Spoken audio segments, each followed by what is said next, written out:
जो विमेन है बहुत एंटरप्राइजिंग है, क्योंकि विमेन में इन्वेस्टमेंट ही अब होनी शुरू हुई है।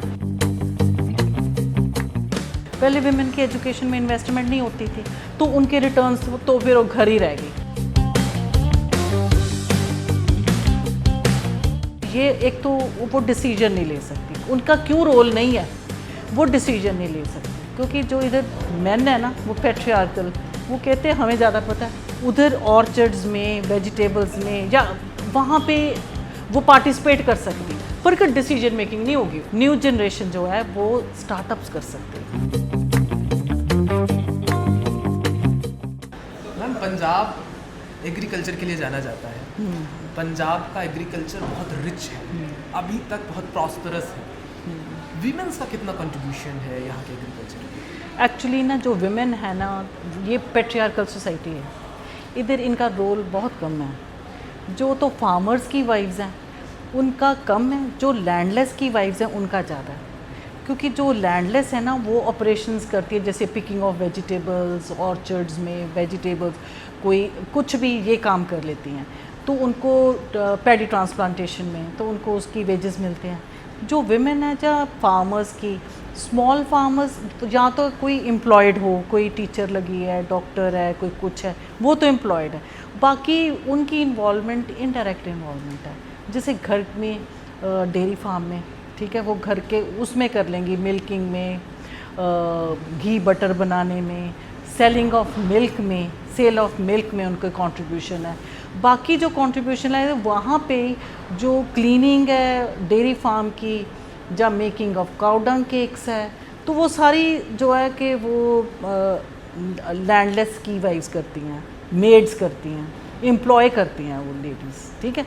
तो ज़्यादा उनकी कंट्रीब्यूशन ये, एक तो वो डिसीजन नहीं ले सकती, उनका क्यों रोल नहीं है, वो डिसीजन नहीं ले सकती, क्योंकि जो इधर मेन है ना वो पैट्रियार्कल, वो कहते हैं हमें ज़्यादा पता है, ठीक है।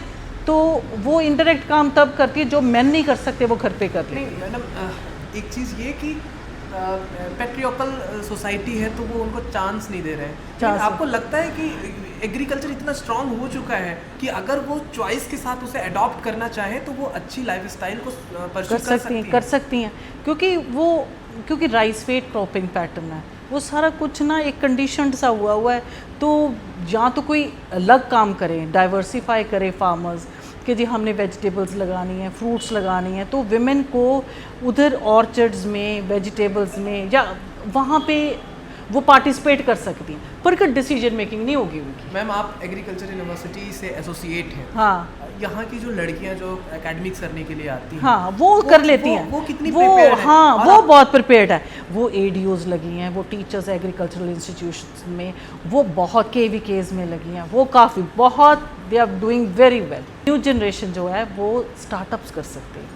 जो विमेन है बहुत एंटरप्राइजिंग है, क्योंकि विमेन में इन्वेस्टमेंट ही अब होनी शुरू हुई है उनकी एजुकेशन में।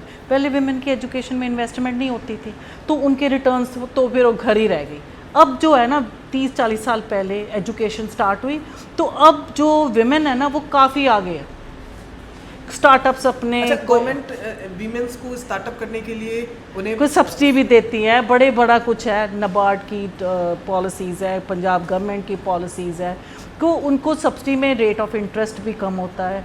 फिर वो डेयरी में उनको ट्रेनिंग देते हैं कि आप, सिर्फ विमेन को ट्रेनिंग देते हैं कि जो विमेन ट्रेनिंग करेगी उसको सब्सिडीज़ मिलेंगी, तो वो सब्सिडी डेयरी फार्म खोलने के लिए विमेन को देती है। ये अलग बात है कि विमेन ट्रेनिंग करके चलाते मैन नहीं है, वो कहते तू ट्रेनिंग करा तो हमें सब्सिडी मिल जाएगी। सो ये थोड़ा सा हो जाता है, तो इंडिपेंडेंटली नहीं रन करने देते, क्योंकि इंडिपेंडेंटली तब नहीं रन करने देते क्योंकि वो उसके हस्बैंड की प्रॉपर्टी है, वो उसकी प्रॉपर्टी नहीं है कि वो फुल टर्म उस पर डिसीजन ले ले। अगर उसकी फादर की प्रॉपर्टी हो, मे बी वो डिसीजन ले दे कि मेरी तो जल्दी मिली है मुझे, तो मैं ले लूँगी डिसीजन। अगर जो कुछ मुझे मिला है पीछे से, तो मैं डिसीजन आप ले लूँगी। अगर मेरे हस्बैंड के आगे इन लॉज बैठे वो डिसीजन लेंगे ना, मेरा हक इतना नहीं बनता। गर्ल्स जो है बहुत कम्पीट करती हैं बॉयज़ के साथ, और बहुत अब तो बहुत अच्छी प्लेसमेंट है। अगर किसी ने एग्रीकल्चर पढ़ी है तो girls and boys are at the same footing. जो एग्रीकल्चर का एकेडमिक्स है जो इनका सिलेबस है वो वीमेंस एंड मेंस को इसलिए प्रिपेयर कर रहा है कि वो एग्रीकल्चर के मैन्युफैक्चरर्स के प्रोसेस को समझे, वो केमिकल्स को समझे, अच्छी खेती करे या अच्छी जॉब पा सके, न्यू टेक्निक्स यूज़ करें। ये किस इनका सिलेबस इन्हें किस चीज़ के लिए प्रिपेयर कर रहा है? इसको इनका सिलेबस इनको प्रिपेयर कर रहा है कि आप एक्सटेंशन सर्विसेज तो पढ़ो और फार्मर्स को जाके बताओ क्या क्या कैसे करना है। ठीक है, आप खुद करो, स्टार्टअप करो, एंटरप्रेन्योर बनो, एग्रीप्रेन्योर्स बनो, एग्रीकल्चर में एग्रीप्रेन्योर्स हो। तो ये इनको कर रहे हैं कि ये अपना अनएम्प्लॉयमेंट इंडिया में बहुत है, तो अगर ये करिकुलम ऐसे बेस्ड है कि ये अपना आप काम कर सकते हैं, जो बच्चे ये एग्रीकल्चर पढ़ के जाएंगे 4th ईयर में ये 2-2 महीने दावे की ट्रेनिंग करते हैं।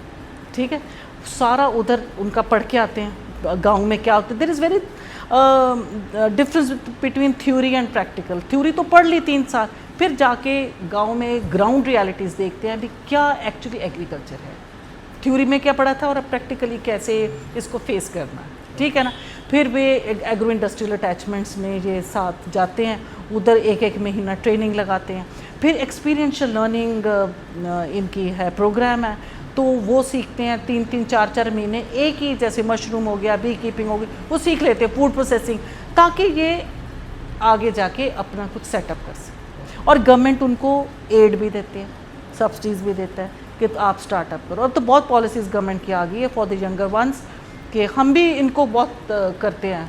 इंटर्नशिप्स पे जाते हैं, डेयरी की इंटर्नशिप पे गए तो डेयरी सीख रहे। पंजाब में क्या है कि इतनी ज़्यादा डेयरी की कंट्रीब्यूशन है इनकम में कि सेकंड, पहले एग्रीकल्चर से आगे फिर डेयरी। तो अगर सबके घर डेयरी है ना, तो वो रोज़ की इनकम डेयरी से निकाल सकते हैं। जो न्यू टेक्निक से डेयरी चलाओ, इकोनॉमिकली रन करो, कोई भी ऑपरेशन करना, ये नहीं कि पैसे लगाई जाओ, इकोनॉमिकली रन करो, तो वो काफ़ी रेवेन्यू जनरेट कर सकते हैं। एग्रीकल्चर में इनको ये सब कुछ सीख लिया है। हमारा करिकुलम ICAR के हिसाब से जो उनको जो उन्होंने बताया, तो वही हमारा करिकुलम है, सारा सिलेबस भी करिकुलम है।